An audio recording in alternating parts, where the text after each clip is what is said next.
Bapak Ibu, para kadang kinasih, simbah-simbah lan adik-adik, para rama, suster, broder berkah dalem Gusti, sugeng rawuh wonten ing PDSK channel menika.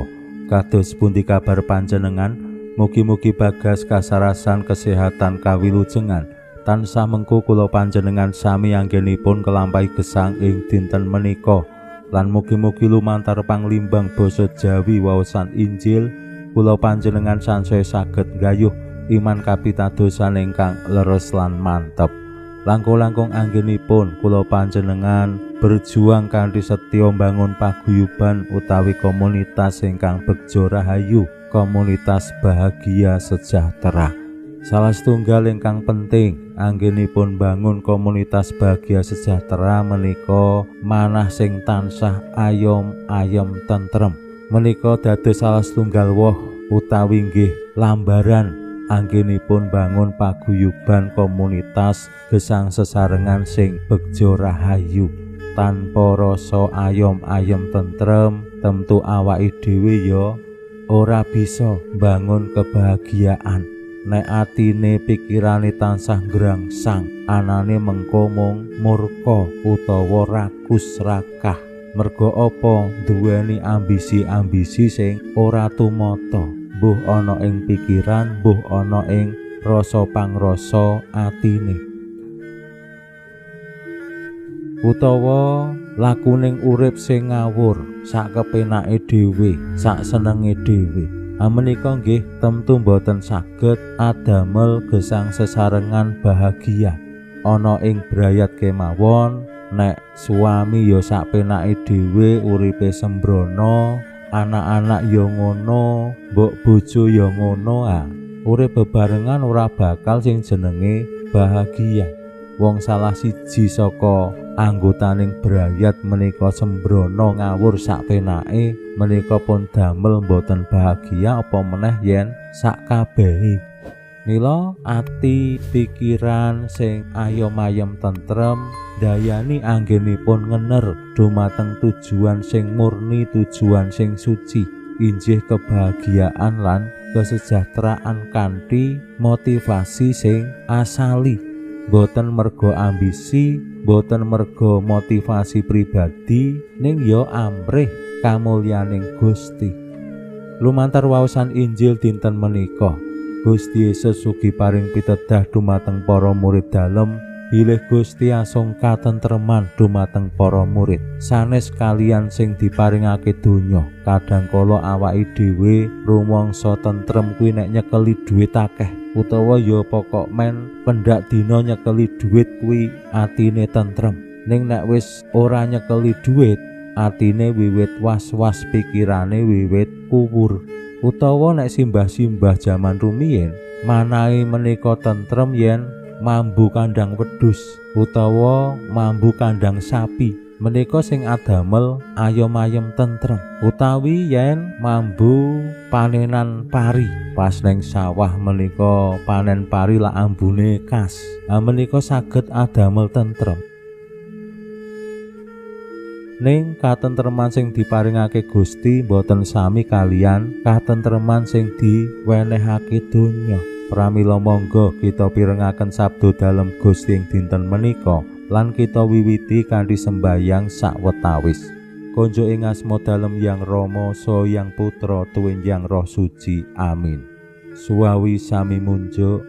Gusti Yesus sabda dalem Yang Rama ingkang sampun manjalma, mugi karsa ngandika dhateng kawula wonten ing asepen ing telenging manah kawula, kabikao kegiatan lan panglipur ingkang manjing ing sabda dalem kapenuwana kawula mawi ro ing kawicaksanan dalem. Mugi-mugi srana anggen kawula maos lan mirengaken sabda dalem, kawula sansaya nunggil ing sampeyan dalem. Amin. Waosan Injil kapetik saking Injil Yohanes bab 51 ayat 17 ngantos dumugi 3:1. Nalika samono Gusti Yesus ngandika marang para murid mangkene, "Kowe padha dak tinggali katentreman, lan katentremanku kang dak paringake kowe, dudu katentreman kaya pawewehe donya sing dak paringake. Aja padha bingung lan cilikan aten. Kowe wis padha krungu apa kandhaku. Aku arep lunga, nanging aku bakal bali maneh. Yen kowe tresna marang aku, kowe mesti bungah, marga aku sowan Yang Rama, awit Yang Rama luwih agung tinimbang aku. Saiki sadurunge kelakon kowe wis dak kandhani, supaya sak mangsa kelakon kowe padha ngandel. Wis ora akeh sing arep dak kandhakake marang kowe, awit panguwasaning donya wis meh teka. Bener, mungguh ing aku ora duwe kuwasa sethithika, nanging donya kudu mangerti manawa aku tresna marang Rama, lan manawa aku wis ngleksanani samubarang kang didhawuhake marang aku dening Rama. Mula ayo menyat budal saka kene." Makaten sabda dalem Gusti. Suawi sami munjuk, Gusti, kawula munjuk sembah nuwun karana sabda dalem dadosa obor ingkang madangi margining gesang kawula. Katuntuna kawula sageta sabda dalem menika numusi manah ngantos tansah ngrembaka kangge nggayuh gesang ing suwarga. Amin. Bapak Ibu para kadang kinasih simbah-simbah lan adik-adik, wonten ing pangandika dalem Gusti sakjroning bojana wekasan, ing pungkasane Gusti Yesus paring pitedah dumateng para murid dalem bilih panjenengane asung katentreman. Lan katentreman kang diparingake benten kalian katentreman sing diwenehake donya. Lan saben-saben kula panjenengan badhe nampi komuni sak sampunipun Rama kawula, sabda dalem Gusti bab katentreman menika tansah diwaosake dening Rama, lan lajeng kula panjenengan sami salam-salaman asung katentreman.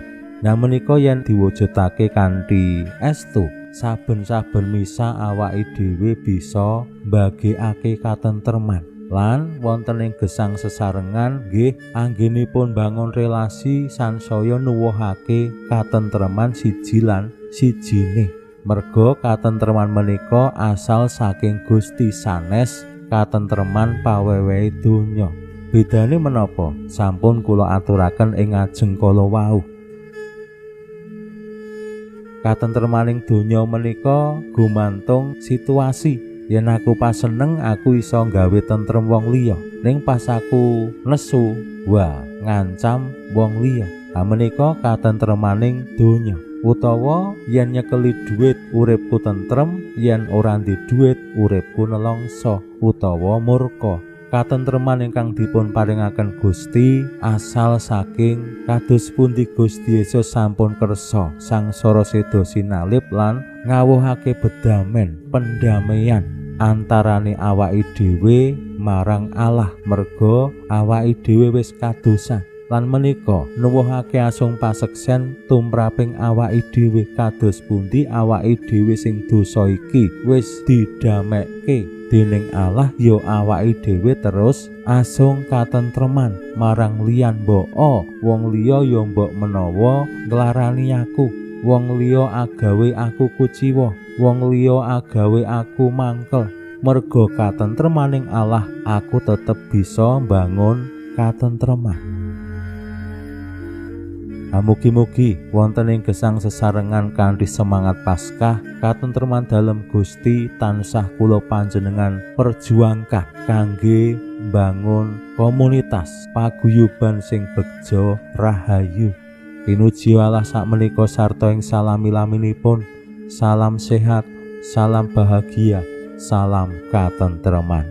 Lan mugi-mugi lumantar panglimbang dinten menika kula panjenengan tansah jinangkung ing berkah dalem Gusti ingkang Maha Kuwasa, Hyang Rama saha Hyang Putra tuwin Hyang Roh Suci. Amin.